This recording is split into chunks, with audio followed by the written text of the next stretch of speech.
We're back on He Said. She Said. And I'm Michael. And I'm Jamie. Hey, Jamie, how you been? Good. Good. Well, last time we talked about, we think we ended up with good guys and bad boys and how it is that relationships, how they go, where you end up with a bad boy and you know what to expect. You're getting mistreated and misused, but the sex was great. In fact, not you personally, but just people.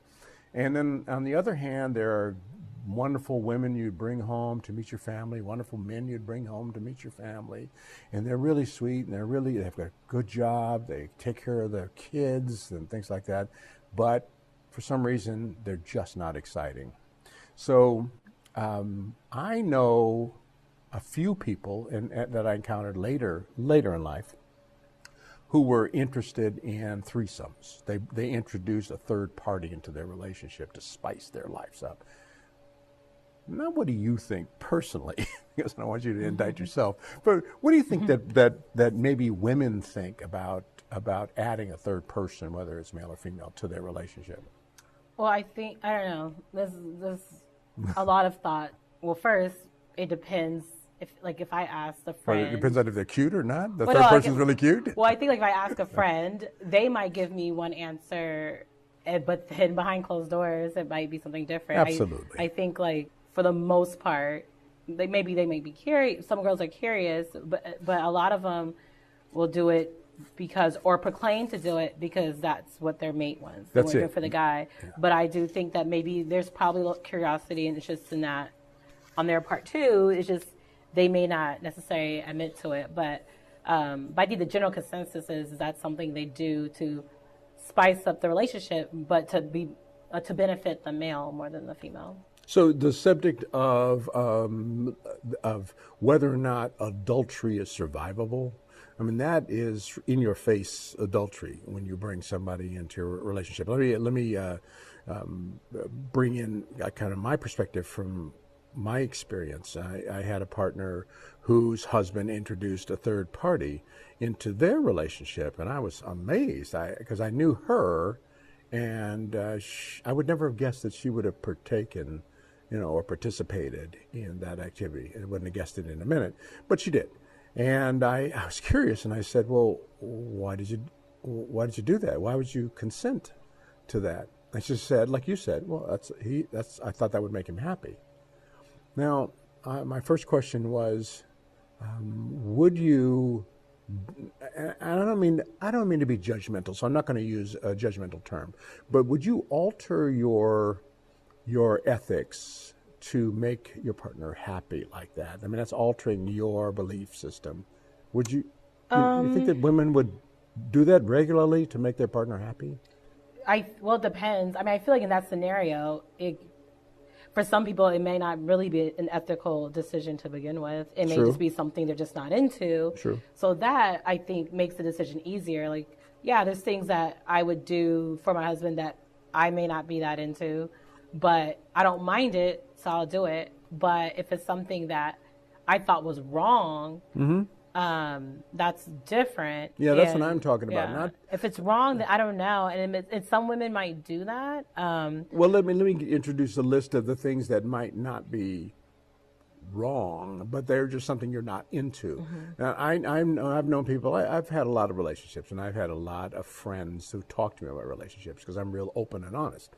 And they've told me, females have told me, they've had boyfriends who wanted to be tied down and teased to infuriating anger. They want you to stop teasing them and you don't, and they get mad, and that turns them on. And then of course when all the thing is all done and you untie them, everything's back to normal. And I'm thinking, see, that's not necessarily wrong, but it's just something you're not into. You see, that's something they're not into. So I think I'd rather do something that's wrong than do that. Yeah, exactly. So but there's bondage that may or may not be wrong, but it is something that somebody may not be into, but they just, they think that's really wrong to humiliate and abuse somebody like that. That's just wrong. And if somebody humiliates you while you're bound, and could they really love you? That kind of thing. So there's all these questions about when a guy brings another partner into the bedroom, or another person, introduce another person into a bedroom, is that something that you can live with? Does it enhance the relationship? Do you think it destroys the relationship? And let me ask the question with a specific question. You come home from work and you hear moaning in the bedroom, and you go in the bedroom and your husband's in there with another guy and he wants you to join in. Is that different than you come home and he's moaning in the bedroom, he's in there with another girl? Yes. So because the first one, I would think he's gay. And absolutely. I'm like, yeah, absolutely. So, I'm like, but what if the guy's really cute? No, it doesn't matter. No. And you wouldn't join in. No. Because okay. No. So, so that's kind of funny, because I've heard people say that, guys have gay thoughts and things like that. I personally have never, ever, ever, did I say ever 3 times? Ever. Had a gay thought. I don't think any of the guys I've been with have had gay thoughts. Never had a gay thought, and I felt out of place. I'm thinking, what am I? Is something wrong? I've never had a gay thought. Never had an interest in doing anything with a guy. Plus, and I've been, in and I don't want to see that either. Yeah, I don't even want to. That's okay, but I'm not trying to be judgmental. I'm just saying it's not for me. It's just not for me. So I've been in situations before, mostly college time when you're partying, back in the days when you could party and not have your balls explode from some disease or something like that. But when you're in at a party or something like that, you're making out and people are doing it sort of in a group, and the person next to you is doing it and the next one's doing it and things like that. So it's kind of like a group grope. I've been in situations like that before, and never joined in with another guy and girl. Definitely, it has to be a girl in there somewhere, but I mean, never a guy and a gal. So never joined in and never invited anybody. However, I have been with 2 women before. I've been with 2 women a few times under circumstances like that. That's really, really fun. It's really, really fun. So the question, did I say really twice? So that's really, really, really fun. So I enjoyed that tremendously. And I wondered whether or not it would flip the other way, because I'm not a woman.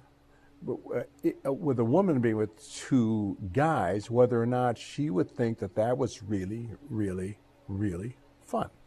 I always joke with my friend that sounds like gang rape or something. I don't know. I don't know. It kind of is. It's never really been something I desire to do. Yeah. She calls it a devil's threesome. I didn't know there was even a name for it. But well, you have to start thinking. I just feel like it's way too much aggression. Like, I don't know. It's too much. Yeah. So if the thing about it is, if you haven't done it before, it's all imagination. So what would they be doing?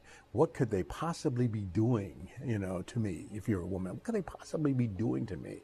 2 different guys. I have only a few. I can figure it out. Yeah, you can figure it out. So for some people, that's a turn on, and for some people, that's a turn off. And for some people, that's just I don't know anything about it. It's just kind of scary to me. Yeah. Yeah. Well, so if intercourse or if sex is intimate, does it dilute the intimacy if there are 2 people that you're with? with? Because your attention's divided, and so you got to worry about this person and this person, and then I don't know. Like, it's just Hey, but and I hate to keep interrupting you, but maybe sex is just too much in your head. You're thinking about, you have to do this, you have to do that. What about just enjoying it? Well, if it's one person, I think it's easy, but now I'm like, you could be joining this person and you forgot about the other one. I don't know. What should I be doing with this hand? I can forget about what should I be doing with this hand? So I don't know. I don't know. I don't know. All right, so we may get somebody down the road as this podcast grows who might input. But let me throw one more thing in there on that subject of multiple partners. I knew a few people. I knew a swinging organization, a group of people who swing. So they regularly share their partners, with 1 or more other people, men or women. And as I mentioned to you, my relationship I had in the past with a woman who had shared her personal space with another person and another woman. He had brought another man and had brought another woman at another time. And she said, hey, but the other woman thing was kind of fun. that was kind of interesting. She recognized the male kind of component in her personality, that it was aggressive, because she was a very aggressive lover. And so she really enjoyed the interaction with the female, because she'd be aggressive with her and do the female on female thing. But with the guy, if she was aggressive, she was just hungry and eager or something like that. And so with a swinging group, I've asked people who are swingers whether or not they get something out of watching their partner having sex with another person, like another guy, and what they get out of that. And I've had multiple mixed kinds of responses from people. And I would love to do a show one time where we interview some swingers, some people who have multiple partners, but they're not just sex addicts. They're not just doing it to get it from somebody, but they're doing it because it enhances their relationship. It gives them an opportunity and a stage to express themselves or something like that. So we may or may not be able to cover something like that in a radio podcast. But in terms of committed relationships, do you think it's possible for a person to love two people, to be in love with two people, relationship type love, with two people at the same time? I think so. How do they manage that? Did that sound judgmental? Yeah. This is not judgmental. I think it's possible. I mean, it's questionable how you get yourself in that position, because ideally, if you're in love with one person, you're focused on that one person, right. But things happen. Yeah. And I think it's possible, like maybe at work you meet somebody and that's common, you're with them a lot, mm-hmm. and you have a common interest and whatever, so things happen. It doesn't even have to be physical, but you have feelings now, you care for this person, you may want something to happen, but doesn't mean that now you stop loving the person you're with. Right. So right. I think it's possible. And so it's pretty difficult to manage, though, because... I mean, it definitely could harm if you're married or in a relationship, a commitment. It could definitely have an impact on that. But, yeah, it's possible. It doesn't mean that it's successful. Yeah, exactly. So I'm just really curious about that. And the final kind of a question on the same sort of a subject for you and your belief is, do you think that adultery, if you're in a one-on-one relationship, do you think adultery is survivable? Yeah, I think that for me, and I've had these discussions before with friends, I don't think the act of having sex is the problem. It's what led to that.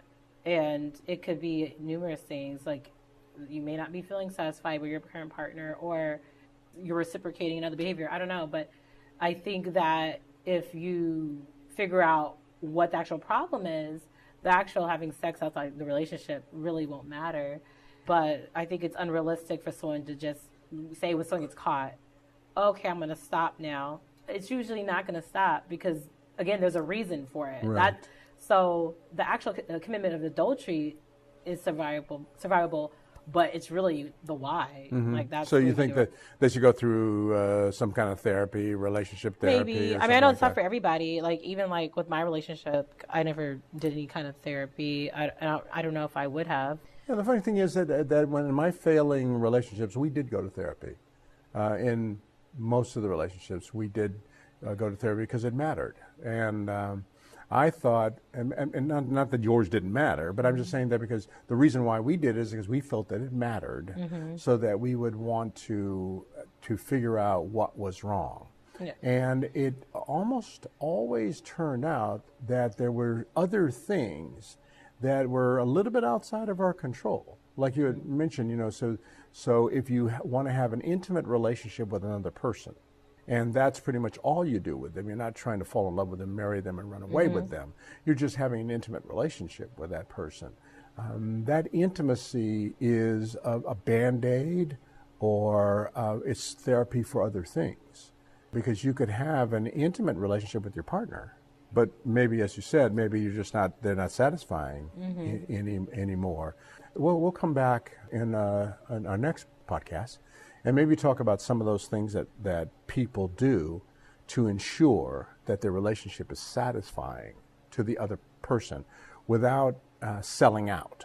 You know, so let's come back and maybe you can lead the suggestions about what comes up in terms of how you can best satisfy that man or best satisfy that woman. So this is He Said, She Said. and we'll see you next time.